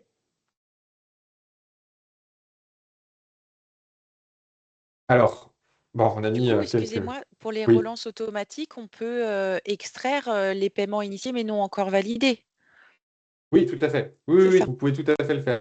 Euh, on, on- Dans l'intégration des paiements dans TGA, effectivement, on s'est restreint sur les paiements qui ont effectivement été reçus. Après, vous pouvez extraire depuis Piloc, depuis le back-office ou par appel API, tous les mouvements, donc tous les paiements qui ont été validés pour venir restreindre, par exemple, une relance. D'accord. Merci. Donc, oui. Quand on dit relance, en fait, c'est que envoyer un lien de paiement. C'est pas une relance au sens bailleur depuis le RPTGA. C'est plus filtré par critères plus fins le fait de ne pas renvoyer un lien de paiement s'il a déjà payé, mais que c'est pas versé sur le compte. Exactement. Exactement. Les relances qu'on évoquait tout à l'heure, notamment sur le volet campagne, il faut savoir qu'elles ont systématiquement comme point de départ TGA. Donc en fait, vous allez extraire par exemple la liste des primo-débiteurs ou des rejets à un instant T, déclencher une relance, mais la relance, elle va toujours avoir comme point de départ TGA. Ok. Alors, quelques écrans TGA pour vous dire, bah, notamment grâce au traitement qui a été mis en place avec le Club Hall, vous avez la possibilité d'avoir l'IBAN virtuel directement stocké dans TGA. On le mentionne parce que ça facilite plein de choses. Je pense que vous êtes mieux placé que nous pour le savoir. Ça facilite notamment l'affichage de l'IBAN sur l'avis d'échéance pour tous les locataires qui n'auraient pas de mandat de prélèvement automatique en place, bien sûr. Et ça, c'est quelque chose qui est très important de notre point de vue pour assurer une bonne adoption de la solution par les locataires, pouvoir afficher l'IBAN virtuel sur un document de confiance où il va trouver les éléments de réassurance qui sont propres à son contrat, donc, notamment son compte locataire, etc., etc. Donc voilà, c'est l'avantage sur TGA. Il faut savoir que sur d'autres solutions comme ICOS, par exemple, il n'existe pas d'emplacement standard pour les IBAN virtuels. Donc ça rend les choses plus compliquées. Ici, vous avez la possibilité de retrouver l'IBAN. Et donc, si on continue, là, vous avez une illustration avec un paiement qui va être directement rattaché au compte locataire et ce via l'IBAN virtuel. Bon, là-dessus, c'est de la tuyauterie, comme comme j'aime à le dire. Donc, c'est assez systématique, on va dire. Mais donc, pour vous refaire le flux, on vient mettre à disposition un fichier avec les paiements reçus sur un laps de temps donné. Ça génère automatiquement un bordereau. Tous ces paiements sont rattachés à un compte locataire et il faut venir le valider. Et donc voilà la suite de l'illustration. Donc vous connaissez ces interfaces sans doute très bien. C'est pour rebondir sur le point exposition que tu évoquais avec l'avis d'échéance et Oui, alors l'extranet. donc très important, l'exposition. Donc Clément l'a évoqué tout à l'heure chez Armoric Habitat. En fait, la clé du succès, c'est une bonne exposition des moyens de paiement auprès des locataires. Les deux emplacements de référence, pour une exposition optimale, c'est l'avis d'échéance d'une part et l'extranet locataire d'autre part, l'espace locataire d'autre part. Donc là, vous avez deux exemples. Donc par exemple, chez Logicia, l'IBAN virtuel est directement affiché sur les avis d'échéance des contrats de location qui n'ont pas de mandat de prélèvement automatique en place. Ça permet au locataire de savoir directement où récupérer son IBAN, y compris lorsqu'il s'est jamais connecté à l'espace locataire.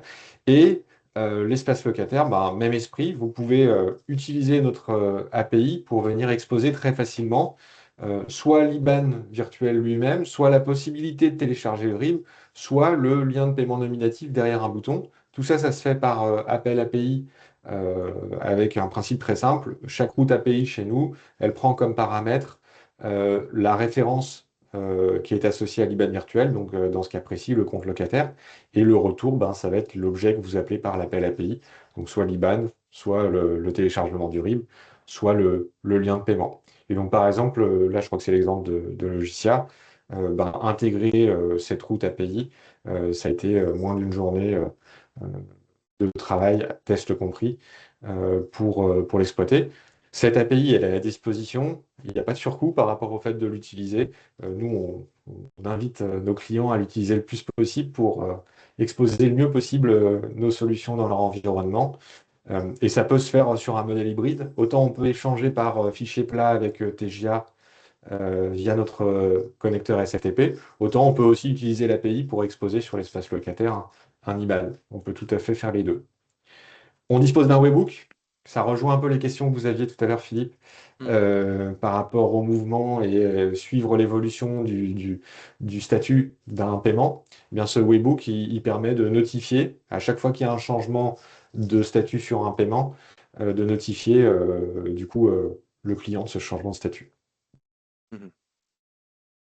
Juste l'API là, sur le module espace locataire de Sopra, tout ERP confondu, donc l'API est pluggable directement, donc je peux faire figurer l'IBAN virtuel Piloc directement où il y a du travail à faire quand même de votre côté.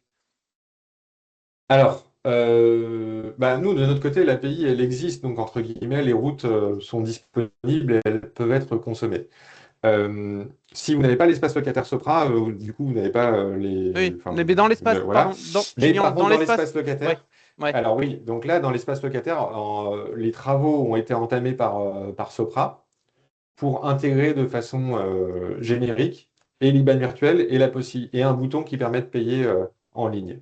À date, au moment où on se parle, ce n'est pas encore disponible. Donc, Sopra est en train de travailler sur ce point, toutes solutions confondues, donc pas uniquement pour TGA, mais aussi sur Ulysse et ICOS.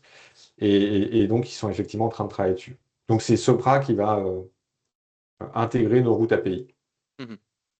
Voilà.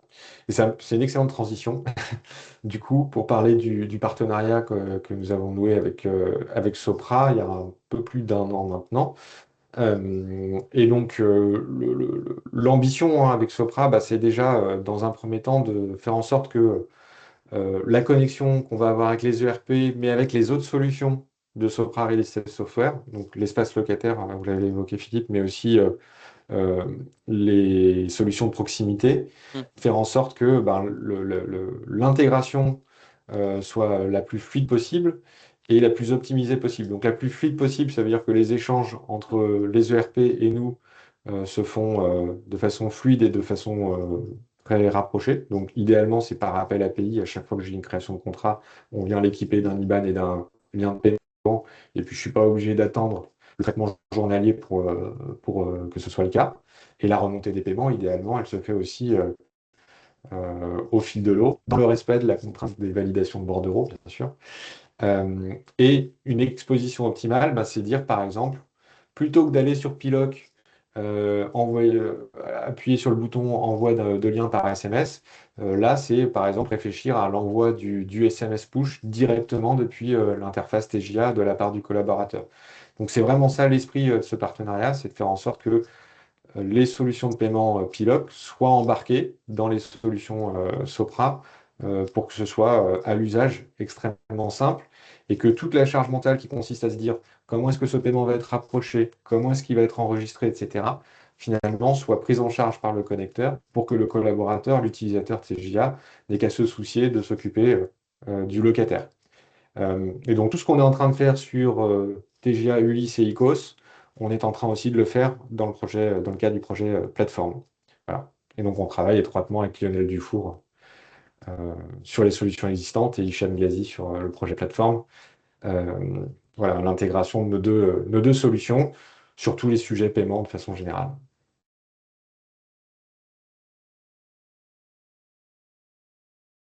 Voilà un petit peu ce qu'on souhaitait vous présenter en matière de connecteurs. On vous remettra aussi dans le support un peu une mise en place type, ainsi que un certain nombre de questions un peu classiques qu'on peut avoir autour du connecteur TGA Piloc. Néanmoins, si vous avez des questions dès maintenant, n'hésitez pas à intervenir. Je pense qu'il y aura une question, c'est on imagine que tout ça n'est pas gratuit, il y a un modèle économique associé à ça, pour faire la transition peut-être. Tout à fait.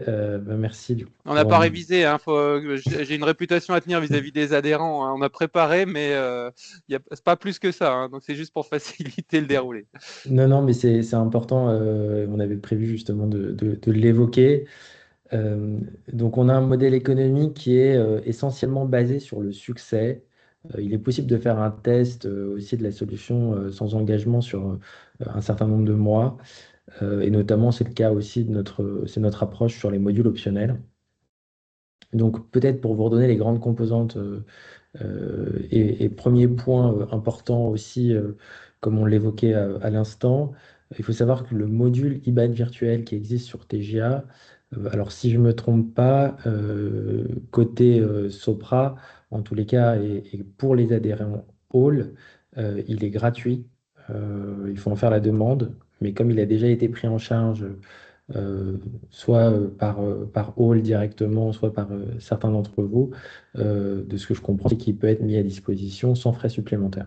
Pour tous les adhérents Hall, c'est le cas puisque c'est un développement qui a été financé par l'association. Donc effectivement, pour toutes les personnes présentes et autres adhérents du club, c'est effectivement un module alors, gratuit au sens il a été cofinancé par les cotisations. Donc effectivement, il n'y a pas de surcoût d'acquisition du module pour les adhérents. Donc ça permet pour les adhérents Hall d'avoir uniquement, on va dire, la partie PILOC et pas de coût côté Sopra. Euh, Dans les composantes, il y a un frais de mise en place. Là, on a mis un exemple type pour un client qui a un bailleur qui a 10 000 logements. Euh, Ce frais de mise en place, il faut savoir qu'il inclut toute la génération des IBAN. Il inclut aussi tous les volets formation qu'on évoquait tout à l'heure avec Clément d'Armory Capital. Il faut savoir que sur le volet communication, on va vous accompagner dans la mise en place de la stratégie de communication qu'on va co-construire ensemble en utilisant différents canaux de communication, aussi en fonction de la cible. Typiquement, une cible par virement, on va privilégier de l'email, de l'intégration sur des courriers pour une cible par chèque ou par espèce, des relances par SMS sur les locataires qui n'ont pas encore converti sur les IBAN nominatifs qui leur ont été communiqués, et même des dépliants parfois à mettre en agence. Donc toutes ces campagnes, en fait, on va vous les mettre à disposition. C'est un peu un kit de communication clé en main, et on va les personnaliser bien entendu, à vos couleurs. Vous nous faites vos retours, on adapte bien entendu les messages, mais ça fait partie de l'accompagnement et de la mise en place. Ça, c'est le premier point. Derrière, euh, donc ça, c'est un frais unique qui a lieu uniquement à la mise en place en année 1. Et ensuite, derrière, vous allez avoir un abonnement mensuel qui, lui, comprend la maintenance, le support, l'accompagnement. Il faut savoir que cette formation initiale, on est capable de l'avoir finalement en continu, puisque vous allez avoir des nouveaux collaborateurs, des nouvelles collaboratrices qui vont rejoindre vos équipes. On sera en mesure de les former et en mesure aussi de maintenir, on va dire, tout le connecteur SFTP si c'est le choix qui a été pris. Ça inclut aussi les frais potentiels sur l'API qui n'a pas de surcoût, hein, comme le disait Julien tout à l'heure, qui est mise à disposition. Et donc, vous l'aurez compris, le frais principal de la solution, c'est la tarification à l'usage, c'est-à-dire par IBAN actif par mois. Donc, à la différence des solutions traditionnelles que vous pouvez avoir chez vos partenaires bancaires, où vous êtes facturé sur un stock, peu importe l'utilisation. Chez Piloc, la génération des IBAN virtuels sur tout votre parc est gratuite. En revanche, il y a une tarification qui est associée à l'usage de cet IBAN durant un mois donné. Donc concrètement, qu'est-ce qu'on entend par un IBAN actif? C'est un IBAN sur lequel on observe au moins une transaction pendant le mois. Si le locataire il l'utilise 2 fois, il paye en début de mois et en fin de mois, par exemple, mais ça reste sur le même mois, vous n'avez qu'un seul frais associé à cet IBAN. Vous ne payez qu'une seule fois.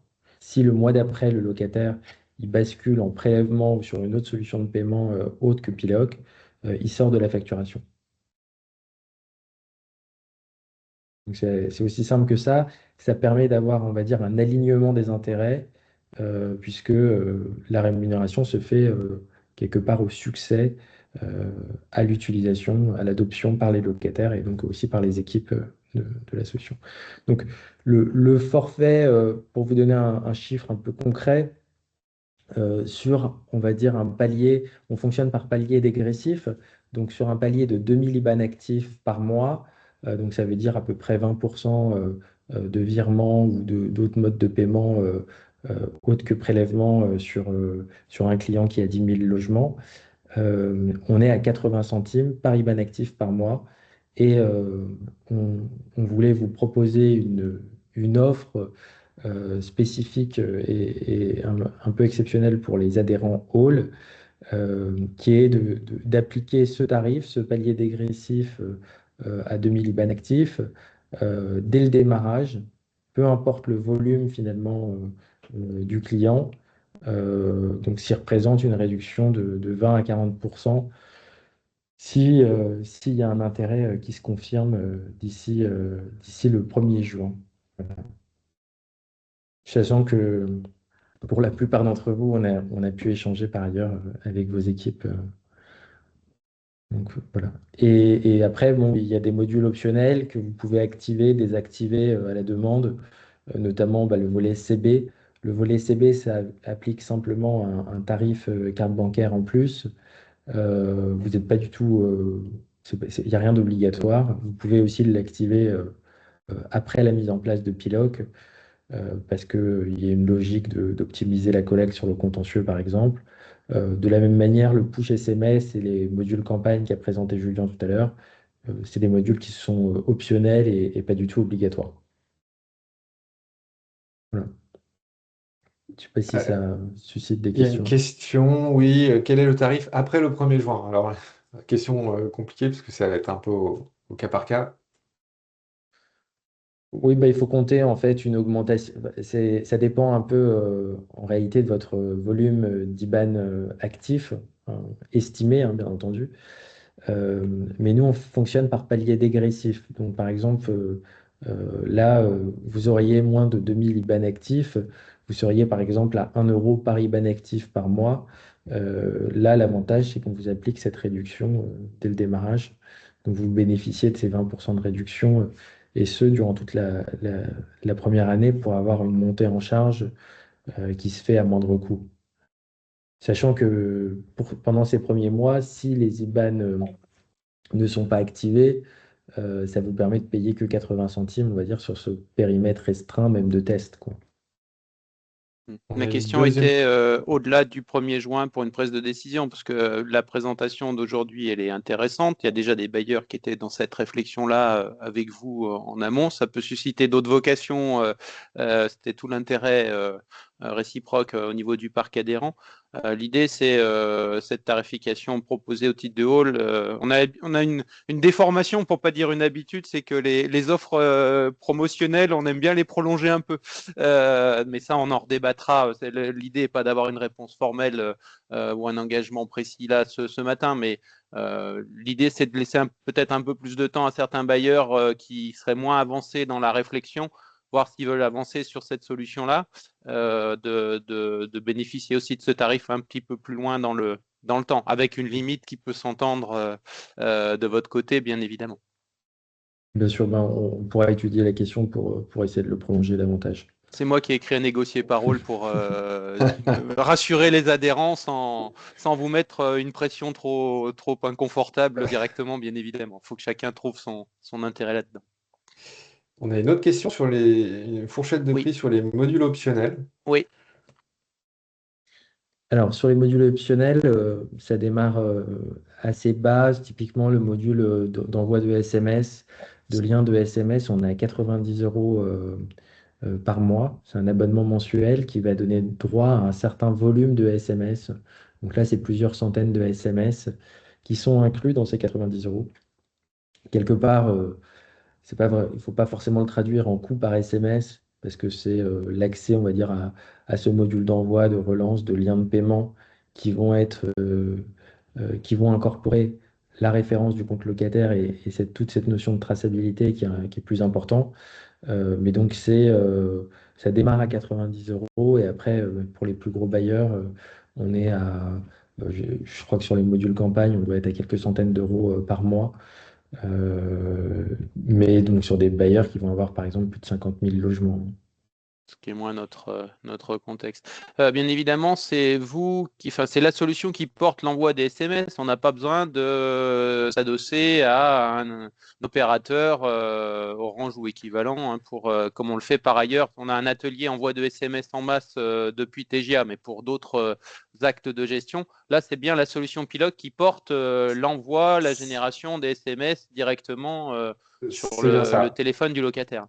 Oui, c'est bien ça, et pour une raison simple, c'est que comme on assure la traçabilité au-delà du Oui. SMS en un paiement, ben, du coup, c'est effectivement nous qui assurons l'envoi du SMS et tout le reste.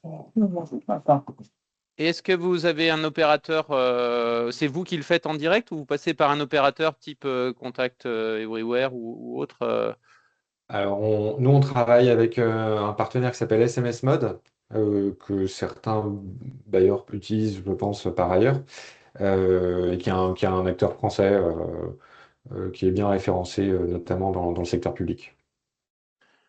Cette solution, elle est en mode hébergé. Hein, il n'y a rien à installer côté bailleur en dehors du Rien à lien installer. derrière un serveur FTP. Voilà. Clause RGPD, hébergement des données en France, tout ça est conforme. Il n'y a pas de. Oui, bien sûr, bah, c'est Ah bah, central, il y a la effectivement. question il y a la Voilà. question qui se pose en même temps. On en est en phase, Madame Bélier. Donc en effet, on a une charte RGPD et la possibilité d'expliquer à chaque fois qu'on récupère un champ l'utilisation qu'on va en faire. Donc par exemple, typiquement, on récupère des numéros de téléphone qu'à des fins d'envoi de SMS via notre module SMS. On ajoute un certain nombre de surcouches en matière de sécurité. On parlait par exemple du chiffrement des données sensibles en base de données chez Piloc. C'est pas une pratique qui est si courante que ça, vous le verrez enfin, dans l'écosystème. On n'affiche jamais en clair des coordonnées sur notre back-office. Voilà, on a une politique qui est très stricte en la matière. Hmm. Donc ça, on pourra vous repartager à l'occasion, si vous en ressentez le besoin, les annexes RGPD détaillées de Piloc. Mais c'est quand même un point très important, en tout cas dans notre approche. Et peut-être pour revenir et pour conclure là-dessus, s'il n'y avait pas d'autres questions sur le modèle économique, euh, je regarde quand même. Non, mais Non. Il il y a une question, mais qui n'est pas directement sur le modèle économique, qu'on n'a pas forcément couverte. Envisagez-vous un partenariat avec Nirio pour une offre complète? Euh, Ce serait effectivement très intéressant, et on l'envisage, de compléter notre offre avec Nirio. Nous, dans notre rôle d'orchestration, et Nirio pour son réseau de points de vente. Donc, hmm. on discute actuellement, même si on ne peut pas officiellement parler de connecteurs à ce jour. Sachant que côté TGA, on a fait développer le lien avec Nirio et avec Bridge également, juste pour information, hein, dans les opérateurs. Et donc, ça a été recetté récemment. Donc, depuis TGA, je peux déclencher les éléments de lien avec le système de paiement Nirio. Bah, c'est Et parfait. Nirio nous a fait, c'est pour ça que je fais le lien sans vous mettre ou remettre lourdement un aspect de négociation. Nirio nous avait fait effectivement des conditions économiques intéressantes. Eux jouaient aussi sur l'aspect volume cumulé.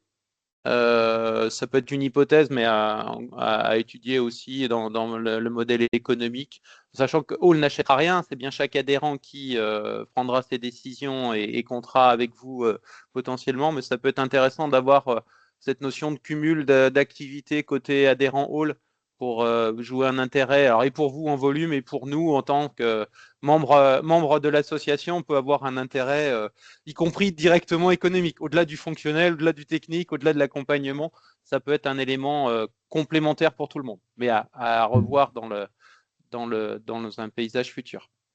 Mhm. Est-ce qu'il y avait d'autres questions? Sinon, pour conclure, on peut peut-être du coup représenter rapidement les quatre grands différenciants sur lesquels on va du coup se positionner avec Piloc. Le premier point, je pense que on l'a pas mal évoqué lors du témoignage client Armorique Habitat, mais c'est l'accompagnement.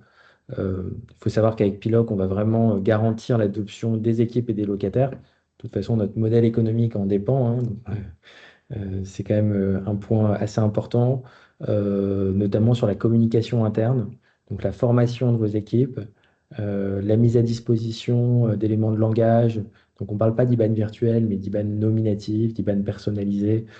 Cette appropriation qui est quand même assez importante dans la mise en place et dans l'adoption et dans toute la production des campagnes locataires. Donc nous, statistiquement, ce qu'on a comme retour, c'est qu'il y a plus de 90% d'adoption locataire en moins de 6 mois sur la solution et sur la cible, par exemple, virement. Là, typiquement, ben, on mentionnait le cas d'Armorique.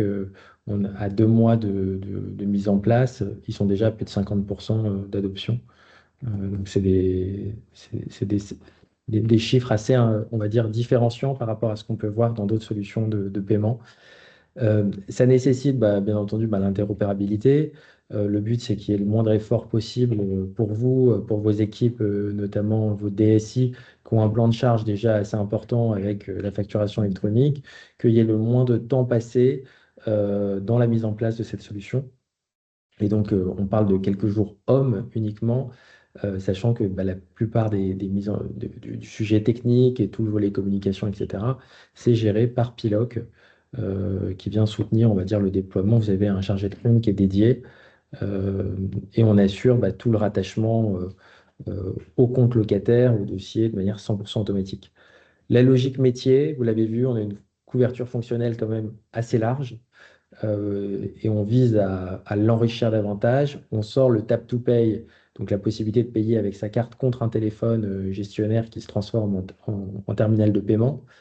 On avance aussi sur les modules de relance personnalisés par push SMS, campagne, etc., pour servir les équipes contentieux, proximité, etc. Donc, nous, on est assez preneurs finalement de retour pour pouvoir adresser des cas d'usage autour du paiement dans le logement social et chez vous, dans vos équipes.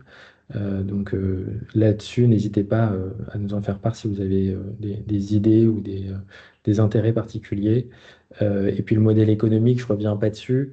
Ce qui est important, c'est qu'on va, dans notre approche, favoriser un mix de modes de paiement qui permet aussi de réaliser des économies, d'avoir un retour sur investissement post-mise en place. Il faut savoir que si on réduit un petit peu, notamment les paiements CB sur TPE ou autres, vous allez finalement avoir un retour économique positif puisque ça va se faire au bénéfice de l'initiation de virement qui est, pour vous donner un ordre de grandeur, 3 fois moins cher en coût par transaction qu'un paiement CB. Donc c'est quand même aussi intéressant dans notre approche de pouvoir travailler le mix de modes de paiement, pas seulement le virement, pour obtenir un retour économique encore plus important pour vos équipes. Voilà un petit peu ce qu'on voulait vous présenter. N'hésitez pas si vous avez des questions. En tout cas, c'était clair. Donc l'enregistrement, on le mettra en ligne. Mathieu ou Julien, si vous avez le support qui a été présenté, n'hésitez pas à me l'envoyer, comme ça là aussi je le mettrai sur la plateforme. J'ai pas fait gaffe, mais il y a sûrement vos coordonnées. Donc pour ceux et celles qui seraient intéressés, voilà. Donc comme ça permettra pour ceux que ça intéresse encore une fois de se manifester. Merci pour tout le monde de votre présence. Merci Julien, Mathieu, de votre préparation, animation, c'était très clair. Affaire à suivre notamment sur la volumétrie des bailleurs hall qui s'engageraient et voir comment on suit un petit peu tout ça. Merci bien. Et puis ça nous permet je disais, c'était un atelier un peu atypique, parce qu'on n'était pas concentré TGA, mais sur une solution externe. Alors, c'est aussi important que côté hall, on ne fait pas ce genre d'exercice avec toutes les solutions de le marché sur tous les domaines périphériques aux ERP, sinon on aurait beaucoup de réunions. Là, la décision qu'on a prise en CA de faire cette réunion-là, c'est parce que vous étiez effectivement partenaire déjà de Sopra Steria sur ce lien avec TGA et que vous aviez en plus des bailleurs Hall qui avait fait l'expérience. Et encore une fois, merci aussi à Clément de son illustration. On a bien noté vos coordonnées, Clément, si jamais, au-delà des échanges avec la structure Piloc, en retour d'expérience, on s'autorisera à vous solliciter si nécessaire, entre guillemets. Hein. Donc, Bien sûr, n'hésitez pas. Hein. merci beaucoup à tout le monde. Bonne fin de journée. Et puis à bientôt. Merci, au revoir. Merci à Au revoir. tous. Au Merci revoir. beaucoup. Au revoir. Bonne journée. Au revoir. Merci, au revoir. Au revoir. Au revoir.